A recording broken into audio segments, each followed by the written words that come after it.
Donc moi je vais faire quelque chose de beaucoup plus, moins technologie agnostique. On va faire bêtement du PHP avec React PHP. Le problème en PHP, c'est quand on doit consommer 50 API en parallèle. Comment on fait? Actuellement, on n'a pas beaucoup de solutions. On a du curl, on envoie la requête pour la première API, on attend. On a la réponse, on envoie la requête pour la deuxième API, on attend. On fait la suite. Ça peut être long. Il y a mieux, on peut forker. C'est bien les forks, chaque requête est dans un processus séparé. Mais comme c'est un processus séparé, il n'y a pas moyen de discuter les uns avec les autres. Donc on est obligé de rajouter une base de données pour contrôler. Il n'y a plus le son. Si, c'est bon. On est obligé de rajouter une base de données pour contrôler. Le processus parent peut difficilement discuter avec le processus enfant, mis à part envoyer des informations. C'est bien, mais c'est pas top. Et puis en plus, c'est super gourmand, puisque chaque fork, c'est une instance PHP supplémentaire. Donc avec beaucoup d'extensions, ça peut finir par faire lourd sur une petite instance. L'autre solution, le curl multi. C'est bien, mais la requête la plus lente, c'est celle qui déclenchera la réponse. Vous balancez 20 requêtes, il y en a une qui prend 20 secondes, bah dommage, vous aurez la réponse dans 20 secondes. C'est bien, mais c'est pas top. Ça règle à peu près le boulot. Et toujours pareil, tant qu'on n'a pas la réponse, on ne peut rien faire, le script est bloqué. La solution, l'asynchrone. Alors, l'asynchrone, c'est simple. J'envoie une requête avec une clausure en lui disant « Voilà ce que tu feras quand tu auras reçu une réponse. » J'ai la main tout de suite. Je peux lancer d'autres requêtes si je veux. Je peux aller préparer le café. Je peux faire une requête base de données supplémentaire. Dès que j'aurai une réponse, de toute façon, ma clausure s'exécutera. Donc, c'est du non bloquant. Typiquement, qui utilise ça? Il y a Node.js, du Nginx, Google avec Chromium. Voilà, il y a pas mal de monde qui s'y est mis. Quand on voit les performances d'un Nginx versus un Apache, en le non bloquant, c'est assez impressionnant. Je vais peut-être commencer un 3 sans faire désolé. En PHP, c'est peut-être pas le meilleur des langages, c'est peut-être pas le plus joli à regarder, mais il y a un truc qui est certain, c'est que les développeurs et la communauté sont super doués pour copier les autres. Donc il y a toujours quelqu'un qui finit par se mettre à copier-coller. Donc quand il y a libevent qui est sorti en C++, il y a quelqu'un qui a fait son extension et qui l'a implémenté en PHP. Donc quand c'est sorti, il y a quelqu'un qui a décidé de sortir notre PHP. Bon, ça n'a pas plu. Ça a créé un débat. Finalement, il l'a renommé en React PHP. Il a sorti ça en 2012, Igor Widler. Vraiment sacré beau boulot. Et il a été rejoint avec pas mal de communautés. Aujourd'hui, c'est la 0.4.2 de mémoire. Les performances, il y a un exemple qui a été fait par Phil Sturgeon qui permet de faire un benchmark.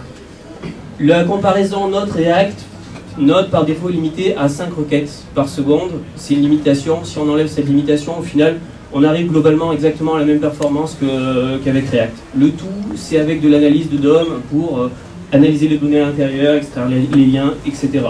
Donc les données parlent d'elles-mêmes. C'est... Voilà. En pratique, ça donne quoi? Parce que c'est bien beau d'en parler en théorie. En pratique, voilà ce que ça donne. D'abord, une boucle. La boucle, c'est ce qui va tourner en tâche de fond, vérifier s'il se passe quelque chose. Ça bouffe pas de processus, ça n'est pas bloquant du tout, mais c'est elle sur laquelle s'accrochent les événements. Et c'est elle sur laquelle s'accrochent les timers. Et là, je rajoute le DNS Resolver qui permet de résoudre les DNS toujours en asynchrone, parce que c'est pareil, vous avez votre serveur DNS de votre fournisseur d'accès qui rame, c'est bloquant, si PHP s'en occupe nativement, donc tout est bloqué. Ensuite, création d'un client HTTP, j'envoie ma requête, quand j'aurai une réponse, je crée une réponse, quand la réponse reçoit des données, j'agrège les données. C'est un peu brut, il faut tout faire soi-même. Vous voulez ajouter des cookies? Les headers sont très bien pour les cookies. À vous de les reconstruire, les analyser quand vous recevez la réponse, à vous de les ajouter. Vous voulez ajouter un proxy? Connectez-vous au proxy avec la socket, envoyez-lui les paquets HTTP. C'est un peu root, mais ça fonctionne très bien. L'autre chose, vous allez me dire, les événementiels, c'est bien, mais après 70 indentations, moi j'arrive plus à lire mon code. La solution, les promesses. Igor Widler a fait, comme il avait copié l'événementiel, il a rajouté le defer et le promise. Il avait aussi recodé un event emitter qui est vraiment un petit bijou, super performant, super léger, vraiment à tracer pour rejoindre ce que disait Étienne. C'est au final un tableau avec des closures à l'intérieur. Donc à tracer et remonter les événements, c'est une couche supplémentaire. Donc les différés et la promesse, comment ça marche? On va dire que j'ai embêté mon client HTTP dans une classe client. Je lui passe la boucle, parce que la boucle, elle est commune à tout. Je ne peux pas avoir deux boucles qui tournent dans un même script. Tout utilise la boucle, tout se greffe sur cette boucle. Je lui dis, va me chercher GitHub. Quand tu auras une réponse, tu m'appelleras echo GitHub. Si jamais tu as une erreur, tu m'afficheras oups, deuxième paramètre, la closure. Troisième paramètre, dès que tu as des données qui reviennent, donc un transfert HTTP chunks, je reçois les données en parallèle. Si j'ai un XML de 400 gigas à télécharger, je peux le parser au fur et à mesure en récupérant les données qui progressent et nettoyer la mémoire au fur et à mesure. Vous allez me dire, c'est bien sympa, mais comment je fais si je dois enchaîner un scénario? Si je dois aller d'abord sur un site, cliquer sur quelque chose, aller suivre le lien, faire une deuxième action. L'avantage, c'est que les promesses se suivent. Si je renvoie une promesse dans mon premier succès, le deuxième then dépendra de la première promesse. Le troisième dépendra de la deuxième promesse. Ce qui permet d'enchaîner les choses sans être bloqué du tout. Heureux? Un cas pratique, c'est un petit projet. C'est un gars qui a fait ça dans son coin, mais je l'ai trouvé vraiment pratique pour voir l'intégralité.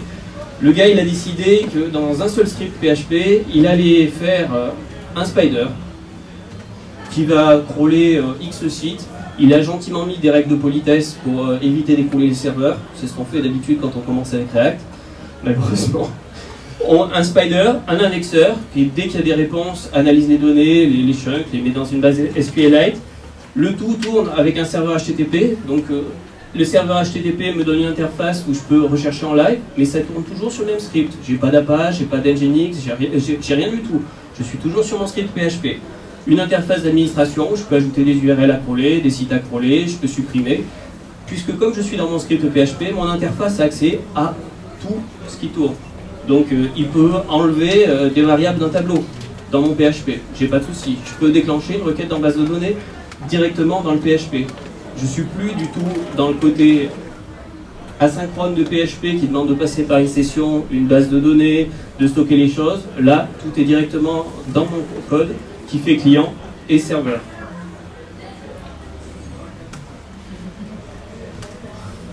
Ça fait que du client HTTP? Non.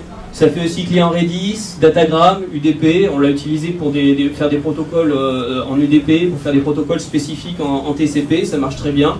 Pour créer des serveurs TCP, pour créer des serveurs UDP. Si vous avez envie de vous amuser avec les RFC, il y a moyen de faire tout. Il y en a même qui l'ont utilisé pour piloter un drone. Le pire, c'est que ça marche. Moins de 10 minutes. Ouais, merci.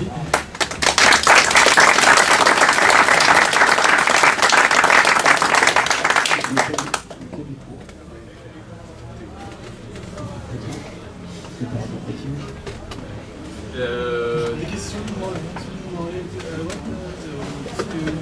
de la consommation mémoire React et Là, par exemple, nous on l'utilise pour faire un gestionnaire de tâches. Donc, il gère en moyenne, en période de flow, 200 requêtes HTTP, 50 requêtes d'un protocole natif, plus une requête tous les quarts de seconde sur un autre protocole natif.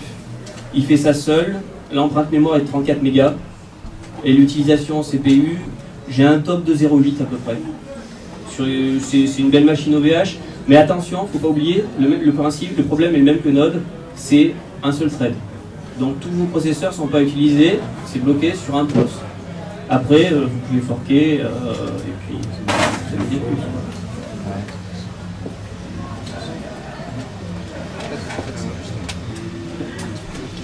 Si. Vous avez un chapeau old school, je ne sais pas par où mais du coup, la synchrone c'est bien, c'est pas bloquant tout ça, mais sur le fait que ça fait du code qui s'exécute en même temps que ça se lit.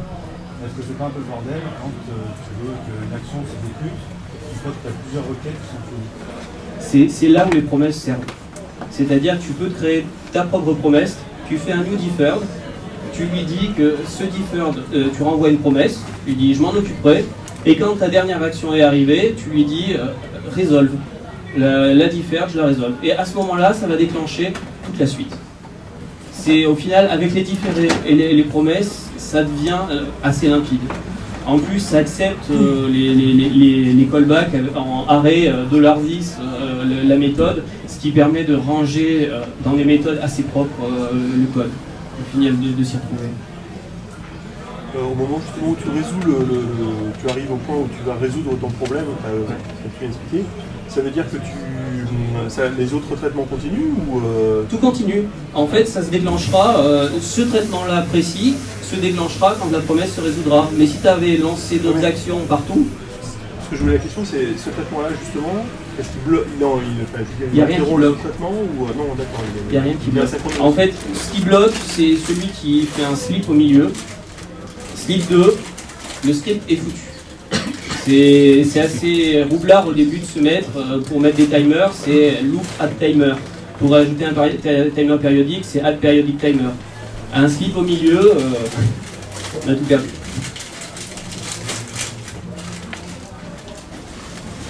Pour la gestion des erreurs, quand il y a des tâches en parallèle, ça s'il y a une exception dans le modèle, est-ce qu'il y a moyen de continuer à exécuter les autres et collecter tout ce qui s'est mal passé, Tu as vu sur la promesse, la deuxième closure, c'est le traitement des erreurs. Donc c'est toujours pareil, comme tu es dans ta classe, tu peux faire un traitement des erreurs internes, appeler des méthodes internes depuis cet endroit-là. Tu peux stocker toutes tes exceptions, tu peux les try-catcher. L'avantage de React, c'est qu'avec les promesses, ils ont intégré un try-catch. Ce qui fait qu'il n'y a jamais de fatal error au milieu. Ça n'interrompt pas le traitement. Par contre, si tu ne catches pas les erreurs, tu finis par te demander qu'est-ce qui se passe, pourquoi ça a planté. Il faut toujours penser à le faire. Mais c'est le deuxième élément, la deuxième closure qui permet de le faire.